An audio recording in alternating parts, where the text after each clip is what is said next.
Do you desire a more balanced and fulfilling life where your personal growth and emotional well being align with your spiritual journey?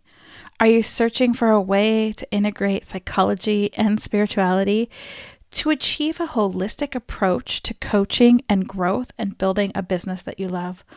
Well, today, our guest is not only sharing her beautiful journey, we're also getting a behind the scenes look of the stripping industry. Yes, there are so many captivating twists and turns in this story that I don't want to waste any more time. So let's dig in. Welcome to the Feed Your Business with Love podcast with your host, Jen Dragonette. You are about to experience a tsunami of self-love in your life and business because you have too much magic inside to just be a ripple. It's time to let go of society's standards and own who you really are. Your unique story is what makes you magical. Own it. If you want to build that business that you dream of that provides you with the fun and freedom you desire, it must start from within. Self-love is the key to success. It's time to unleash the magic inside by being your true self and watch your life and business unfold into something magical. All right, let's go. To the podcast, Nellah. I'm excited for this conversation because we have just already gotten such juiciness in our lead up to this that hold on to your hats, listeners, because this is going to be amazing. So welcome. Oh, thank you so much for having me. And it's a pleasure to meet you and talk to you. Yeah. So we were just having all these conversations and I don't even know where to start because you've written a book about a stripper from Japan through Switzerland, the deepest secrets to her soul. You just told me that you worked as a correctional officer, like night and day kind of conversations. But I want to know, where did your journey start? Yeah, I just want to correct you. I worked as a psychologist in jail, so not a correctional officer. Yeah. So, well, this is a really hard question because I think it all started long time ago, and it's kind of even me, I couldn't figure out myself what the heck is going on in my life. But I think I kind of put the puzzles together. So. When I was young, I was a dancer, just like hip hop, and then I have this thing that I stutter. So these two things kind of shaped my life and what I did and what I do now still. So when I was maybe 10 years old, I met a psychologist who wanted to do research, basically therapy, with a girl who has speech impairment. And that girl was me.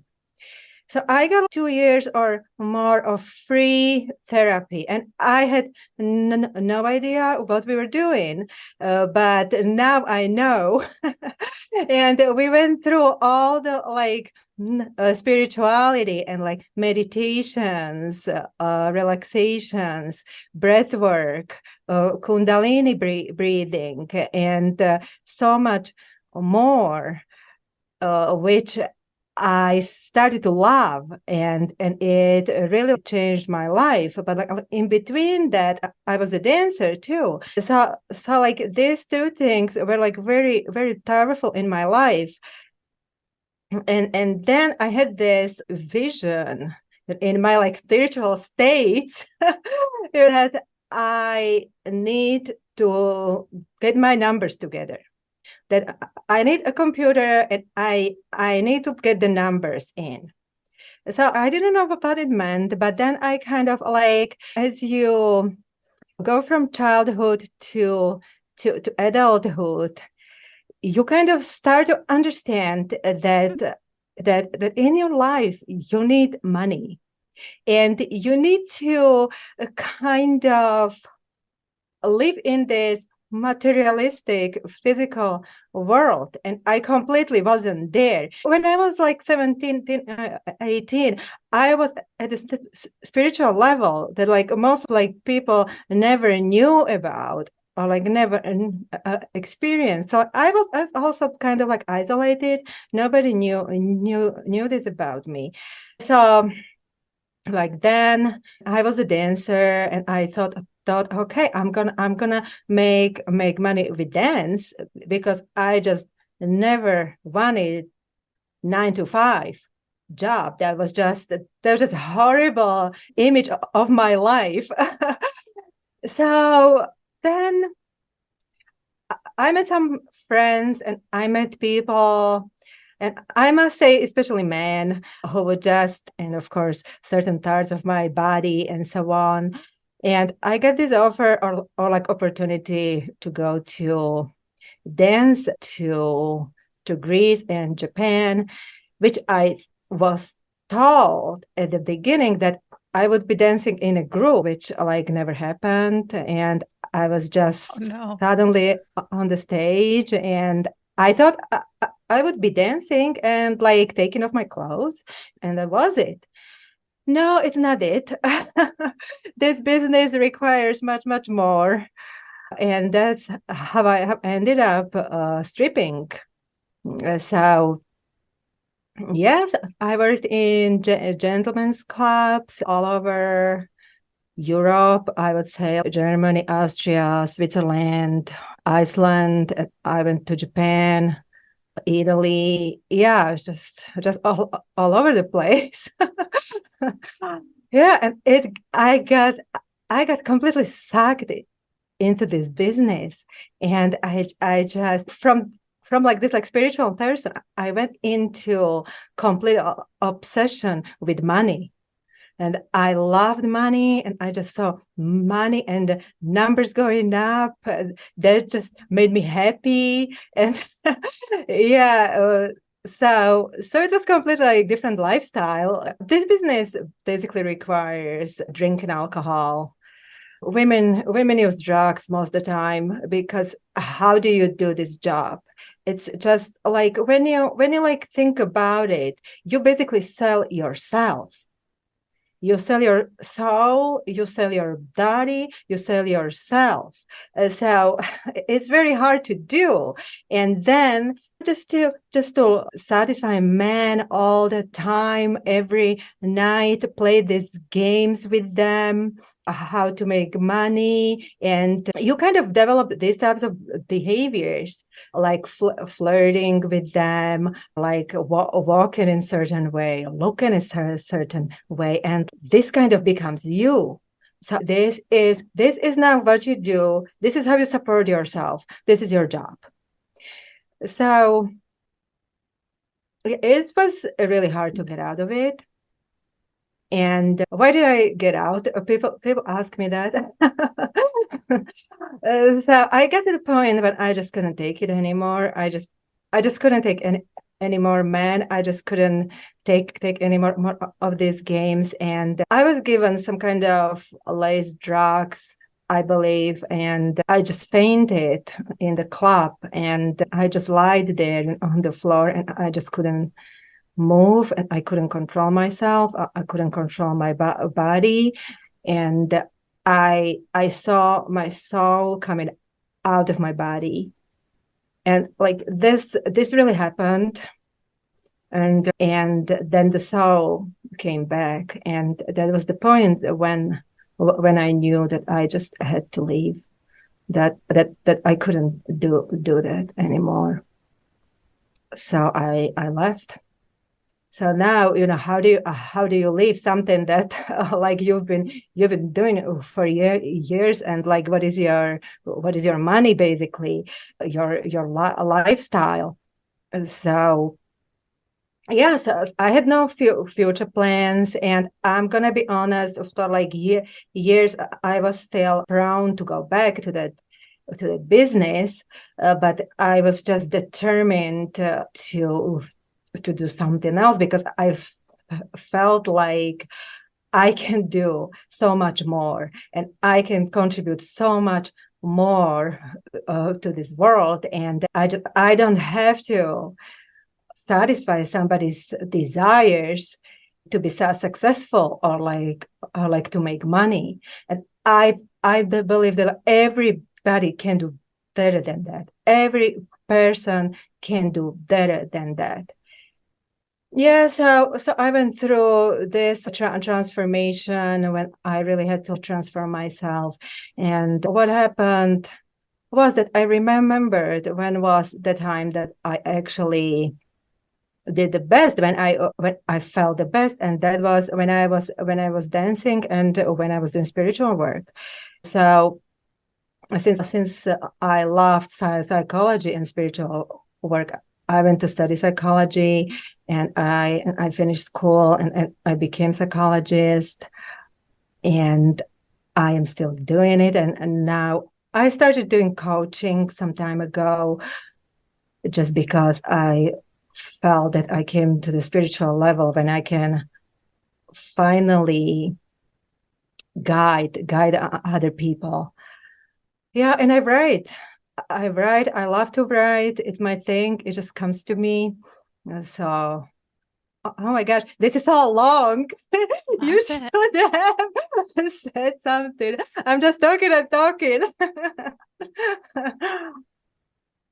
Yeah, And that's what we it. like here. We like to know all the juice. We like to know all the things because, like you said, so many transitions in your story. And I think that some of us get stuck in those transitions, like leaving the industry.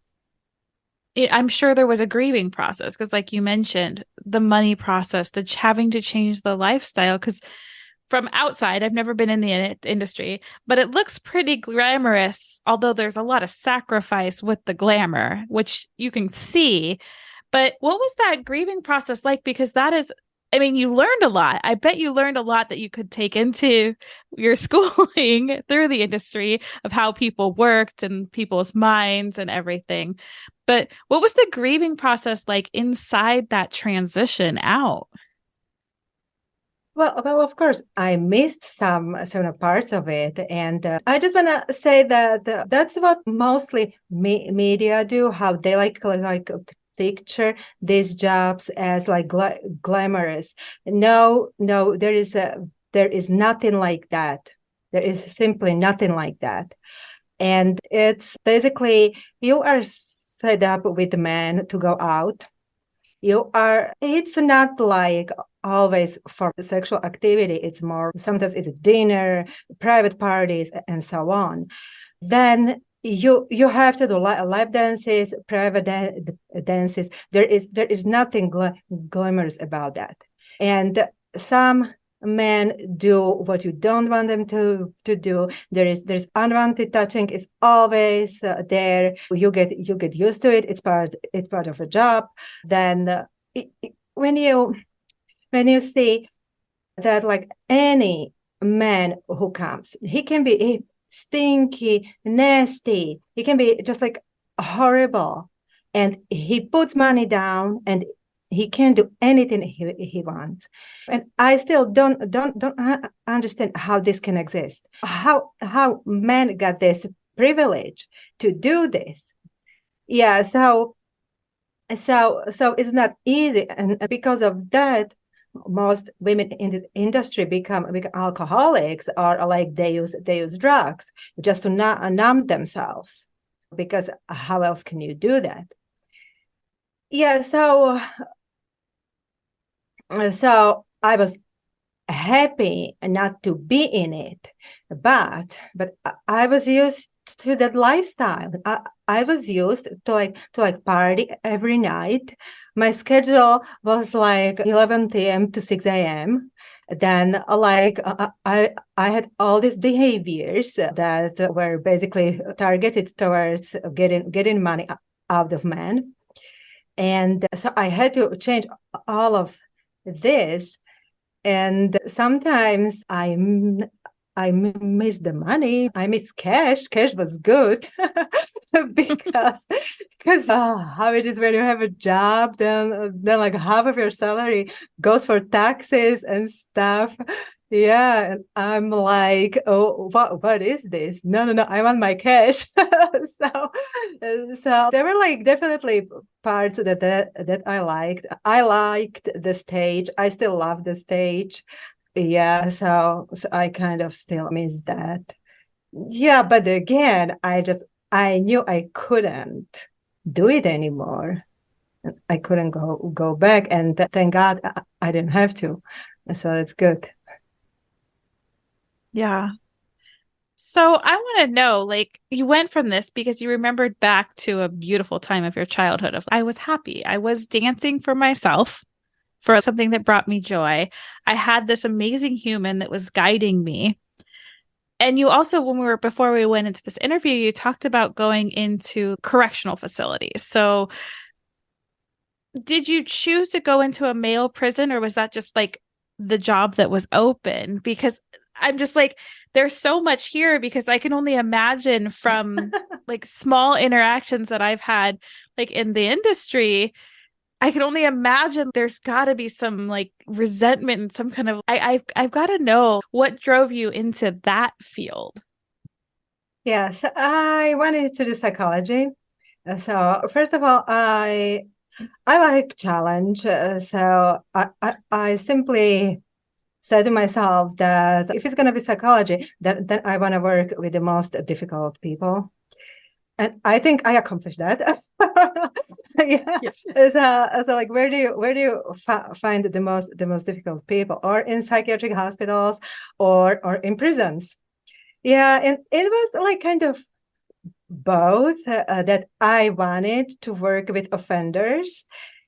I think it was also because I kind of lived what I lived, and I understand these people, and I understand mafia, I understand drug dealers. So yeah, so I think it might be also the result of what I went through. Yeah, and yeah, it's actually interesting because that was my first real psychology job, and I was just thrown into this. Yeah, psychologist in prison, and yeah, you gotta function somehow. Yeah, so I think I needed it because actually that was the place where I really learned boundaries and the meaning of boundaries, when no is no. And I think that's the first thing that you'll learn when you work in this environment is just to say no. You have to say no. If you don't say no, then you're not gonna last very long. Yeah. Yeah, so it was a really interesting experience. Yeah, definitely. I loved it. And at the beginning, I really enjoyed it and loved it. You just threw yourself right in. You're like, why go small when I can go right into the deep end with Well, that? I But think I was thrown into it. I guess that's how it works. Yeah. But it worked out, so that's good. so how has that going through this journey transitioned into what you're doing now? Yes, I still do psychology. I do coaching, and I write. Yeah, of course, I use everything in everything. I combine everything. Yeah, so in my coaching, for example, I combine psychology, of course, and spirituality, because I believe that that's the best, and I am very good at meditations, breath work, at like spiritual stuff, which I do with my clients all the time, because I believe that that's how you move up to the higher level. And once you are at that level, then you simply start thinking differently, and you see things differently, and you feel differently. And for me, that's the real change.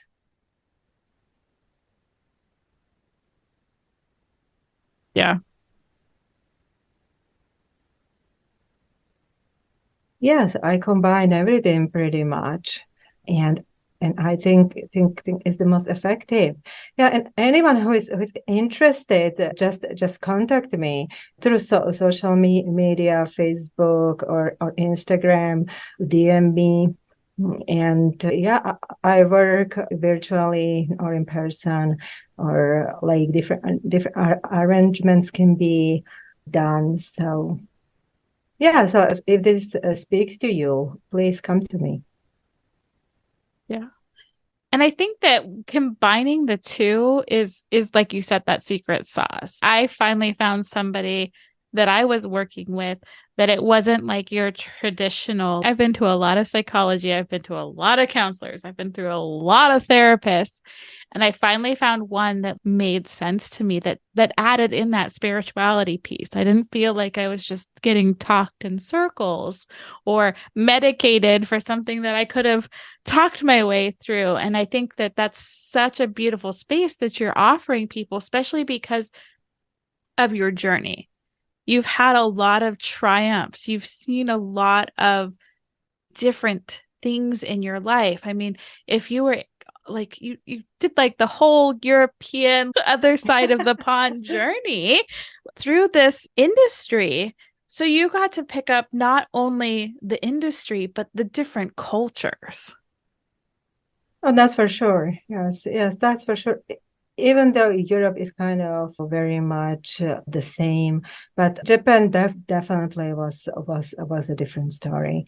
Yeah, and it was interesting, and still like when I work with Asian people, it's like it's so hard to read them. They never show emotions. I'm like, oh. but that's what makes it interesting. And yeah, as you said, well, for me, I know what I know, and techniques are techniques, and I feel like every mental health professional knows them.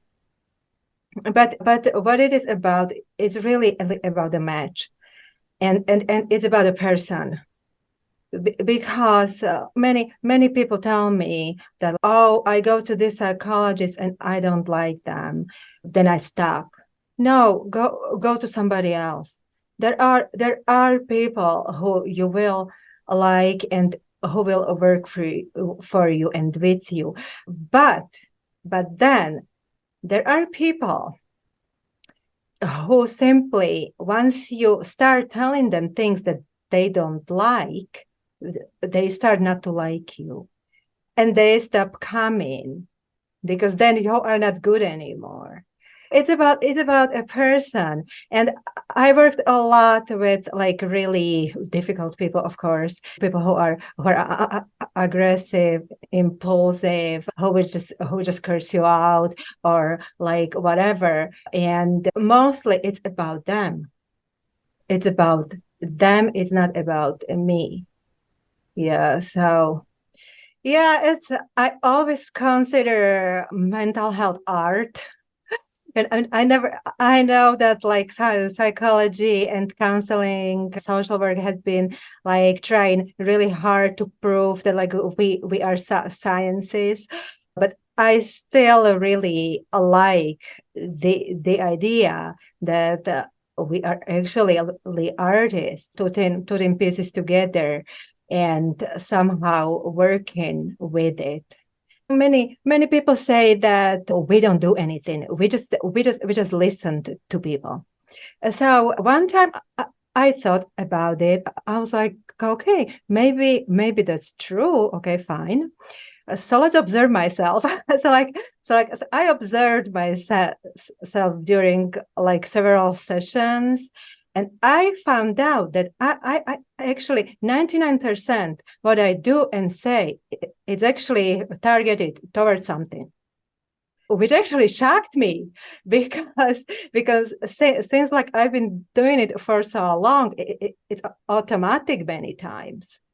But it's really true that like it requires some skills, as and if you are skilled mental health professional, that's awesome. That's great. Yeah, but Yeah. again, I don't sorry, it's like more about the connection between you two than about what techniques. 100%. I 100% agree with that. And I think that mental health needs to, I'm glad that this last few years of craziness has brought in mental health to the forefront, because I think that's a place where society wise, planet wise, we have not put enough eggs into that basket. Yet that's like the core of us functioning on this planet is mental health and finding that right person. Because you guys, the right person creates that space where you can explore without being judged, and having that person on the other side that you don't just sit there, you guys direct. There's some magical places I have been directed to by mental health practitioners, whether that's psychologists, counselors, social workers. Like, I've had the gist of all of them have really brought me down a path that has allowed me to move through things. So I hope someday that mental health is in every single household. I mean, I'm married to a firefighter. Why it's not required for public safety, I don't know, because public safety should have a required person to go see. So I really appreciate it. Like when you said that, I'm like, I'm triggered. Actually, I think it is. Well, at least in some cities, they have a chance. They can go to talk to psychologists. But again, I want to bring this up that's what happens, for example, in corrections, that who ends up on my chair are also officers, surgeons, executive team, and I feel like that's the role of psychologists in like general. And like people come to you if they need to talk, and like when they are going through something, they come. But I must say, some like mental health professionals are not that good either. There is a lot of judgment. When I was in the entertainment industry, I knew girls from that industry, and I know many of them told me that their psychologists or whoever judge them and talk about them on the outside and so on. So yeah, so it's important to really find somebody good. Yeah. Yeah, somebody and then who you said is partnered. Yeah, and then also I believe in psychology 100%, but I also don't want people to use mental health as an excuse. And many like people do that. They are like, oh, I'm depressed, I cannot do anything. Oh, if you don't do this for me, I'm gonna kill myself. Yeah, these are games that people play. Yeah, so also you must be very very careful in as with that it's not misused, which of course it is, and it will be. But I hope it helps at least some people. I know it's been a huge help for me, because I think, I mean, we have a lot of like people that are listening that are entrepreneurs. And I really think that mental health is huge. And I feel like when you jump into entrepreneurship, you should have a mental health professional on your team. That should be the first person you hire, because everything will come to the forefront. Every trigger you said something and it was like, oh my goodness, this triggers me. Like I even said it triggers me to bring this up. You're gonna be triggered. And I think as any human walking this planet, you're gonna be triggered. And it's how you deal with that allows you to live your best life. And I truly think that having a mental health practitioner on your team is one of the most critical people on your team, in having a functional, healthy life. I love that you said this. I love this because I so much think that this is so necessary. And yeah, we are not doing it because we are just focusing on like making money and more money and money, but then who takes care of people?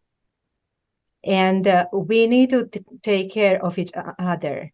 And yeah, I would even say that there's like places, for example, corrections. It's really negative environment, but it gives people a chance to go to talk to psychologist, psychiatrist, go to talk to doctor, physical doctor, just like that, and it doesn't mean that something is wrong with you.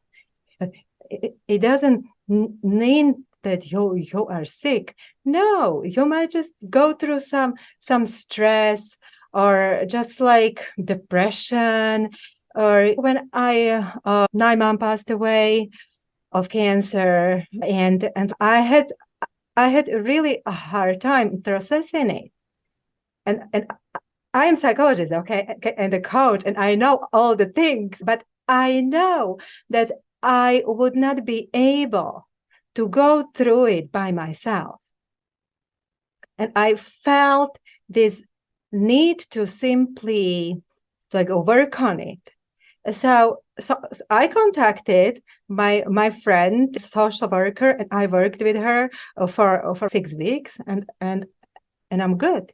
So it's not that now you are some kind of wacko, or something. No, it's not about that. Yeah, it's really just like normal life. Life sometimes puts you in the situations that they are hard to process, and you might need some guidance or some help.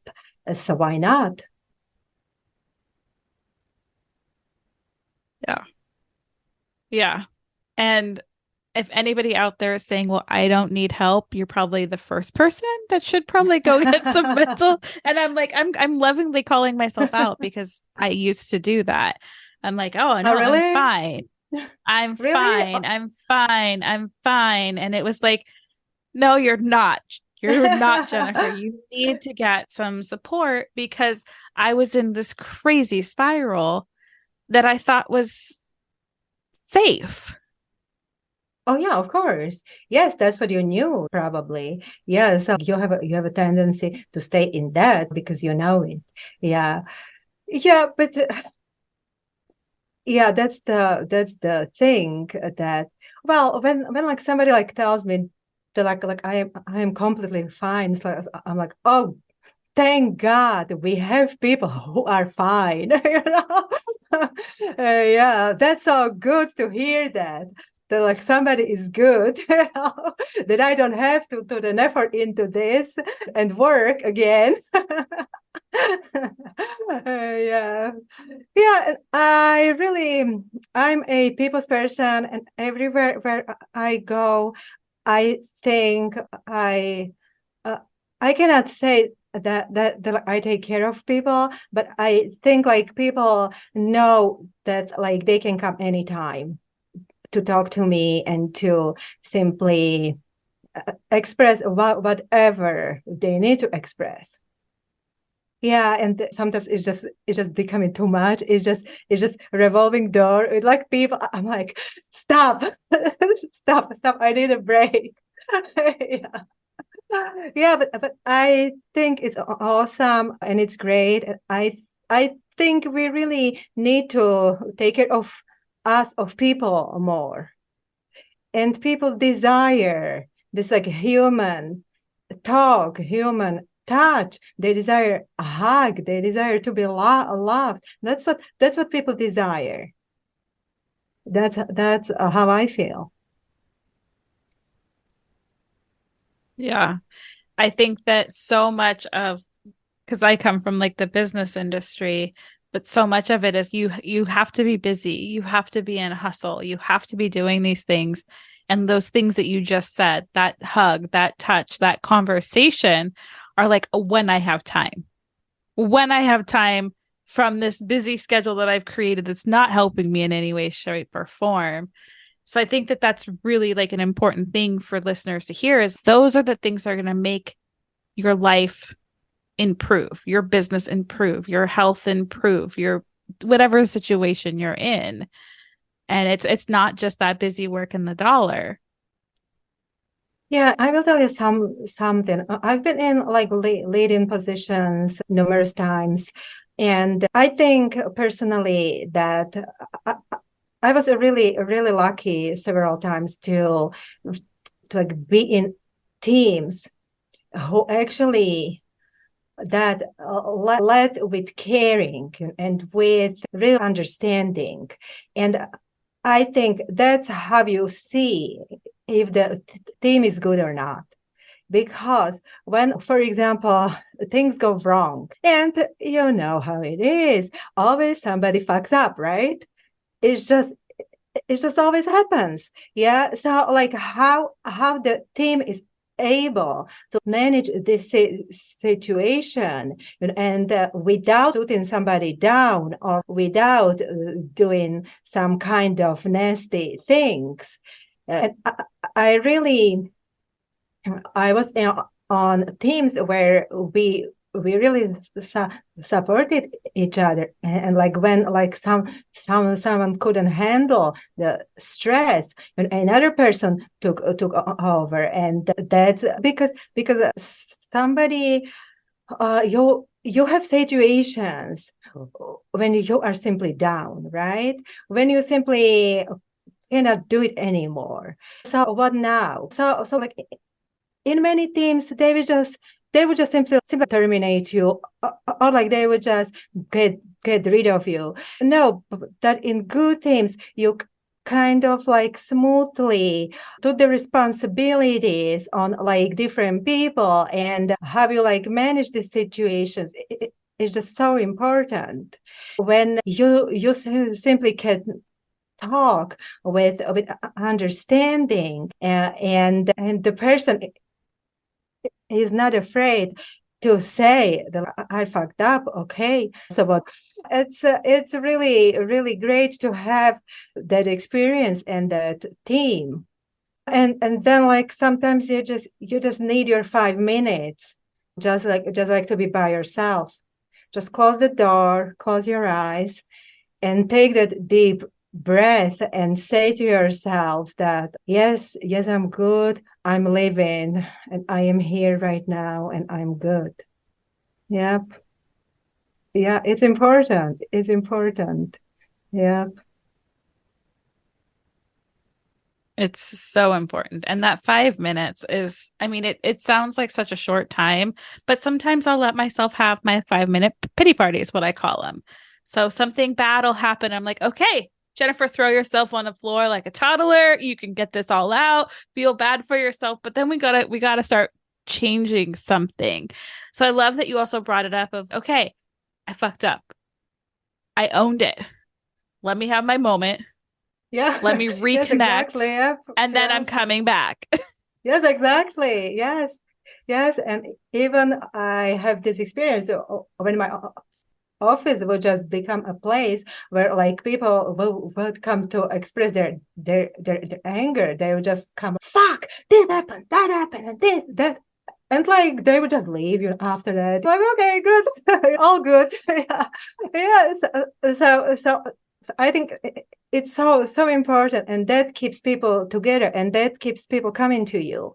And everyone, well, not like everyone, but like most people who I worked with want to work with me again, or want to have that same team again, and just that's so powerful, and to know that I never felt like a leader, because for me I was just doing work just like everybody else. Yes, I was deciding on what to do, and I was telling people what to do, but I never felt like it was more than anybody else. It's just work, and you have a higher responsibility, but you have also this like power how to manage the group. And I think that's so amazing. If you are a good leader, you can do so much. You can have such effect on other people. You can motivate them to do well, to move on. It's amazing. One of the things I just heard you say that just dawned on me is you didn't even realize that you were a good leader. You were just treating people with respect. You were giving them the space. You were allowing them to be themselves, have those moments, and feeding into and nurturing their strengths. Yes, I started to think about this, that maybe I am a good leader because people were coming to me and they wanted to work with me. So I was like, okay, maybe I'm doing a good job, So yeah, I like it. Oh, I love that. And I love this conversation because it's like the rawness of what you've learned and how you've been managed. I mean, from the entertainment industry to mental health, there's a bridge. There's definitely, I can see the bridge from one to the other. There's so much that you learned that you're now supporting other people with outside of the industry, in any industry, in any walk of life, because you had that experience that kind of set the stage, per se, to be able to see all these different personalities and perspectives. Yes, and it definitely gave me understanding of certain things, for example, drugs and gangs, mafia, how it works. Yeah, I definitely got to see that and experience that. So like when people tell me things, and sometimes they tell me things like why they cannot use stop using drugs, and they tell me because I can die, and it's true. You can die if you just stop. You can die. Yeah. So many people would just tell you, they're like, oh no, you're not gonna die. But yeah. So I definitely have understanding of certain behaviors and dynamics. Yeah, that are maybe a little bit edgy, or I don't know how to call it. Yeah. But they are not uncommon. For example, substance abuse. Substance abuse is common. Domestic violence is common. So, yeah, I'm not saying that it's good, but it's good to have some kind of understanding of it. And someone in your corner helping you through it. Yep. Yes, if they can help you, yep. You cannot help anyone who doesn't want to be helped. So, yeah. That is true. I have tried to help people many times that have zero desire for my help. That has backfired. Oh yeah, definitely. Oh no, never do that. No. I just maybe a little bit make some note that if they need anything, I am here. But then if they don't come, they don't come. Yeah. So where can our listeners come to find you? Yeah, so I am kind of all over social media now, and I went from zero social media into a Facebook maniac, really. Yeah, so it's definitely Facebook, Instagram. I go by my pen name, Nellah, Nellah. MX. Yeah, you can get my book on Amazon. Yeah, which is a stripper from Japan through Switzerland into the deepest secrets of her soul. And yeah, I think it's really good. It's juicy, but not too juicy. And it just shows the reality, and it shows the transformation. And I have a really good feedback about the book and about how it is written. So, Jennifer, you got to read it too, okay? I That's do. your homework. I do. I'm like that. And it should have been my homework before this, but we just had the conversation. I'm in the middle of a book launch and I'm like, okay, I need to read other Oh, books, but I've yes. read my book so many times now at this point. I'm like, no more reading. I'm good for I it. This with it. know. Yeah, right. And I read my book just like almost every night before the launch, and I still kept questioning and like finding mistakes. And I was like, this is never ending. Yeah, that's how it goes. Yeah, but it's out. And yeah, I believe it's very good read. And men and women actually like it, which is interesting. Yeah, because I did not expect men to read it that much, but they actually love it. So so I'm glad. Yeah, yeah, and please support me with my efforts to like make this world a better place. Really, that like we all can have a little bit more of the human touch here and human connection, and do things that are beneficial for us, not only money-wise, because a human being, a person, is still more than money. And at least for me, I know that in some businesses is not like that. But I think we as a society have to make this move to make this happen. I agree. 100% agree with that. It's like we need more humaning in our life. Yeah. Oh, I love that word here, humaning. Like, yeah. Humaning. We're not a human doing. We're a human being. Let's do some humaning. Yes, exactly. Yes, and we all will feel a little bit better. Yeah.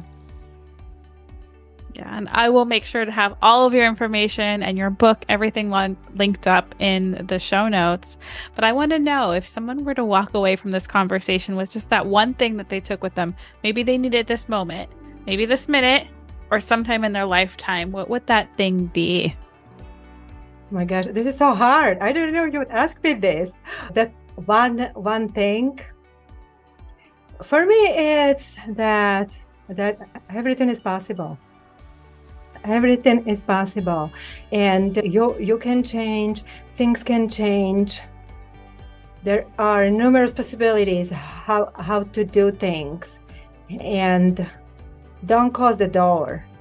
Just simply believe that everything is possible.